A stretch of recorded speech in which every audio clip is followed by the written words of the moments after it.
नमस्कार मैत्रिणींनो, मंजू क्रिएशनमध्ये तुमचे सर्वांचे स्वागत आहे. तर आज तुम्हाला मी पालकाची कोरडी भाजी ही रेसिपी दाखवणार आहे. त्यामध्ये मी मुगाची डाळ वापरून ही भाजी करणार आहे. तर चला मैत्रिणींनो, आता मी एक जोडी पालक घेतलेला आहे. तो स्वच्छ धुवून कोरडा करून घेतला आहे आणि आता तो निवडून घेतलेला आहे. आता आपल्याला तो बारीक कट करून घ्यायचा आहे. तर चला मैत्रिणींनो, आता हा पालक मी कट करून घेतलेला आहे. तर आपण आता हा पालक व्यवस्थित बारीक कट करून घेतलेला आहे.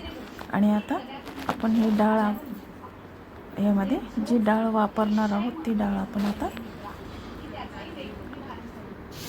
ही डाळ मुगाची डाळ यामध्ये मी वापरणार आहे. ही डाळ मी अर्धा तास आधी भिजत ठेवलेली आहे.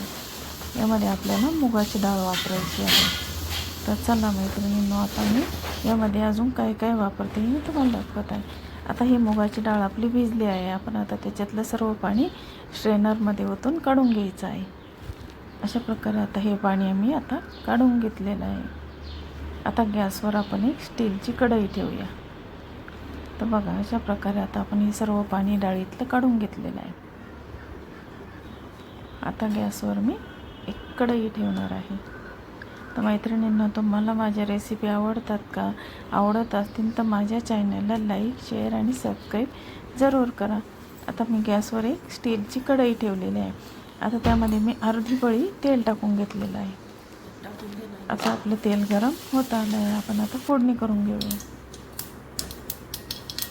आता आपण फोडणी करून घेऊ. तेलामध्ये मी मोहरी टाकलेली आहे.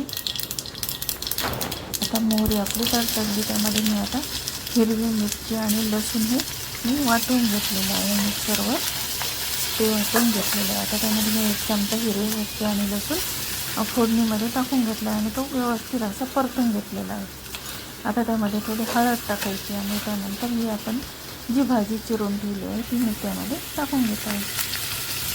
तर बघा मित्रांनो, आता ही भाजी मी त्यामध्ये टाकून व्यवस्थितपणे सर्व एकजीव करून घेतायचं. त्याला ते मसाला पूर्ण लागेल अशा प्रकारे आपण ती हलवून घेणार आहोत.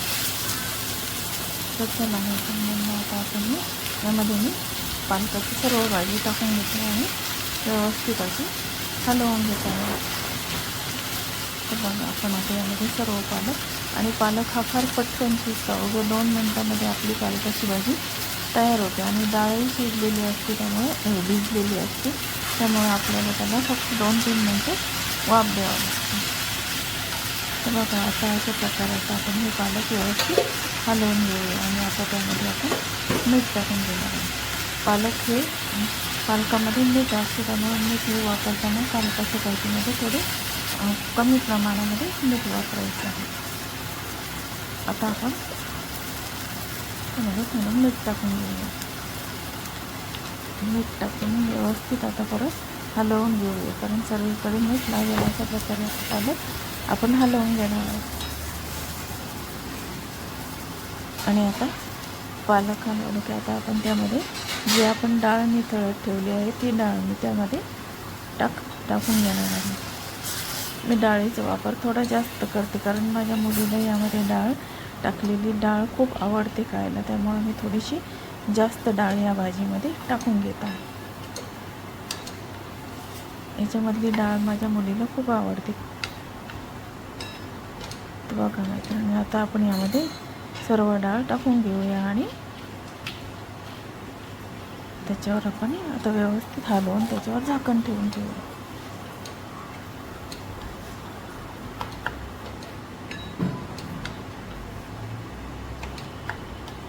आता त्यामध्ये आपण आता त्याच्यावर झाकण ठेवणार आहोत.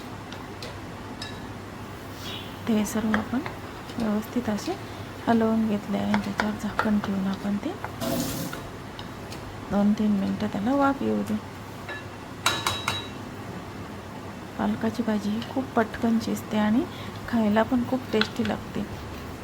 पालकामुळे आपल्या शरीरातले रक्ताचे प्रमाण वाढते, त्यामुळे पालक हा नेहमी खाल्ला पाहिजे.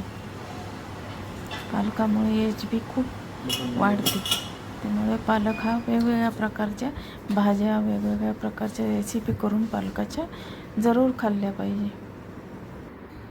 तर बघा अशा प्रकारे आता आपली ही भाजी रेडी झाली आहे.